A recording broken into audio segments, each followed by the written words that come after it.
Here's the shocking truth about Darren Aronofsky's latest masterpiece. It might actually make you laugh instead of cry. Wait, what? The same director who traumatized audiences with Requiem for a Dream and made everyone ugly cry through The Whale has delivered something that could genuinely be called fun? Caught Stealing represents such a radical departure from Aronofsky's typical doom and gloom formula that it's almost unrecognizable as his work. But here's where it gets controversial. Maybe that's exactly what makes it his most accessible film yet. Picture this. It's 1998 in New York's gritty East Village, and the camera sweeps through a dive bar that practically screams late 90s authenticity. You don't even need the year subtitle when Garbage's version 2.0 is pumping through the speakers. Though for newcomers to that era, this was peak alternative rock culture, when grunge was evolving into something more polished but still rebellious. Behind the bar stands Hank, played by Austin Butler, in what might be his most understated yet powerful performance to date, trying to shepherd drunk 20-somethings toward last call. But here's the genius move that most people miss. Aronofsky cast Griffin Dunne as the bar owner, and if that name sounds familiar, it should. Dunne starred in Martin Scorsese's After Hours nearly 4 decades ago, playing a yuppie named Paul who endured one hellish night in Manhattan. In Caught Stealing, his character is also named Paul, looking like he never left downtown after that traumatic evening. He just embraced the chaos and opened a bar.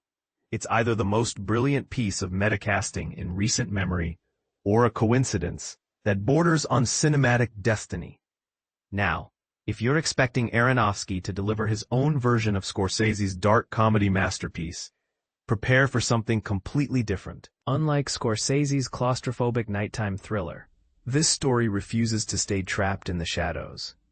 Hank isn't some uptight Manhattan professional lost in an urban nightmare. He's a laid-back California transplant who chose this life, living in an Alphabet City apartment with a well-stocked liquor cabinet and an on-again, off-again relationship with Yvonne, a paramedic played with magnetic charm by Zoe Kravitz. And this is the part most people miss. Butler's portrayal of alcoholism is so subtle and naturalistic that you might not immediately recognize the depth of Hank's dependency. This isn't the theatrical, obvious addiction we've seen in countless films. Instead, it's the kind of functional alcoholism that millions of people live with daily.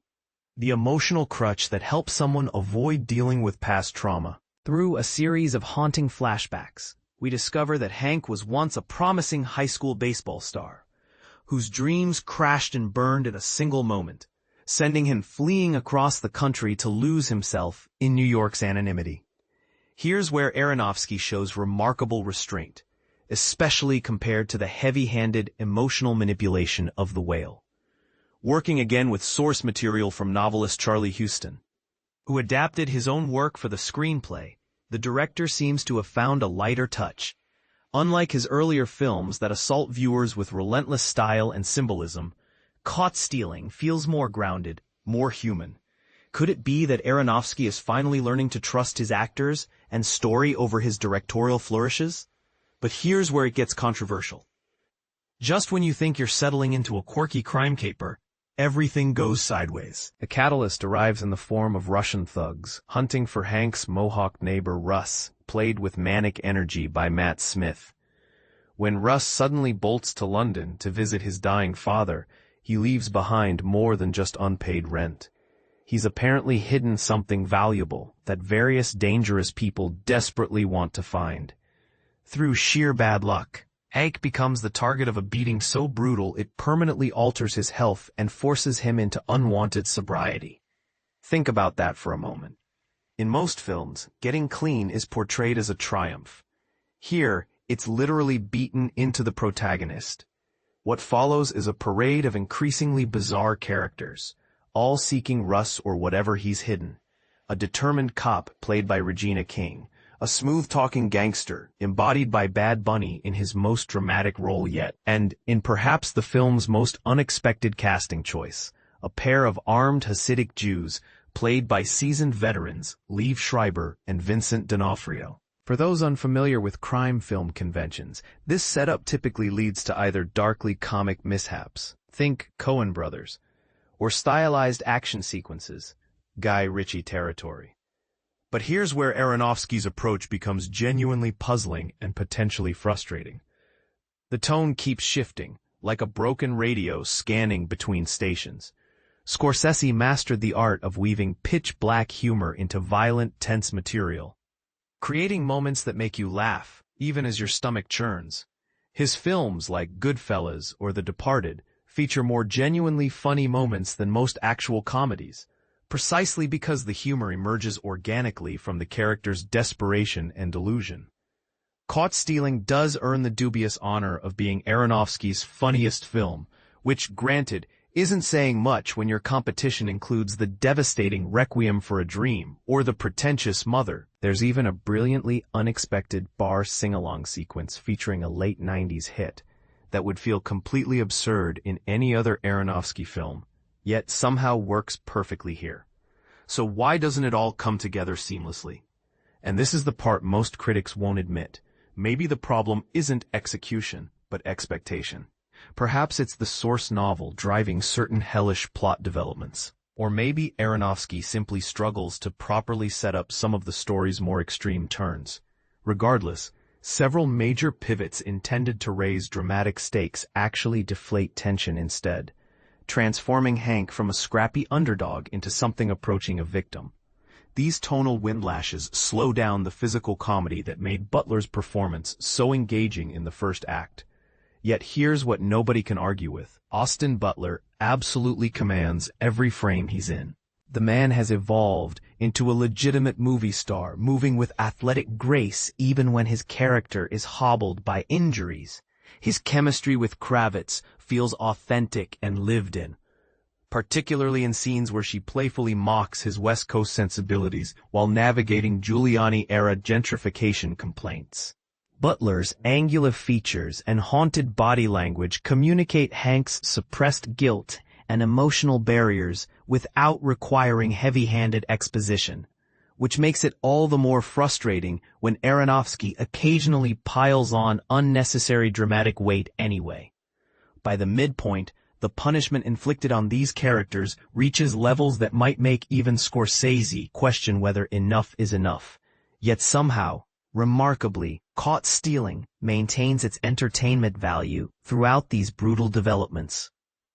This might be because, despite Aronofsky's apparent inability to modulate a proper crime caper, his distinctive directorial voice actually enhances this particular variation. Observant viewers will notice the director essentially running through his greatest hits. Lower Manhattan settings echoing Pi, Brighton Beach excursions reminiscent of Requiem for a Dream, and an athletic protagonist whose body becomes his enemy, just like The Wrestler. Add in the addiction themes and mother-fixated backstory elements from his other films, and you've got what could be dismissed as self-plagiarism. Except in this version, there's no operatic grandstanding or punk rock rebellion.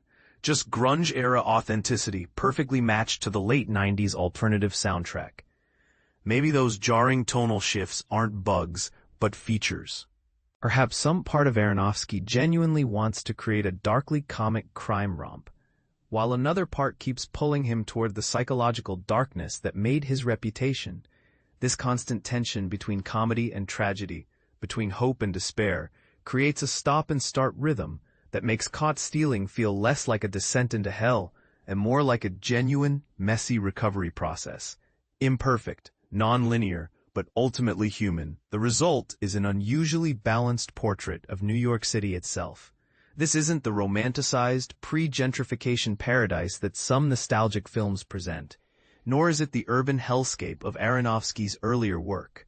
Instead, it's simply a dense, unforgiving microcosm of a world that offers plenty of places to hide from your problems, but no real escape from yourself. So here's the million-dollar question that's going to divide audiences. Is Caught Stealing Aronofsky's most mature work, or his most compromised? Does this tonal uncertainty represent artistic growth or directorial confusion? Director, Darren Aronofsky. Writer, Charlie Huston. Starring, Austin Butler, Zoe Kravitz, Regina King, Matt Smith, Liev Schreiber, Vincent D'Onofrio. Release date, August 29, 2025. What do you think? Has Aronofsky finally found the perfect balance between accessibility and artistry, or has Hollywood's commercial pressure dulled his distinctive edge? Drop your thoughts in the comments. I have a feeling this one's going to spark some heated debates among film fans.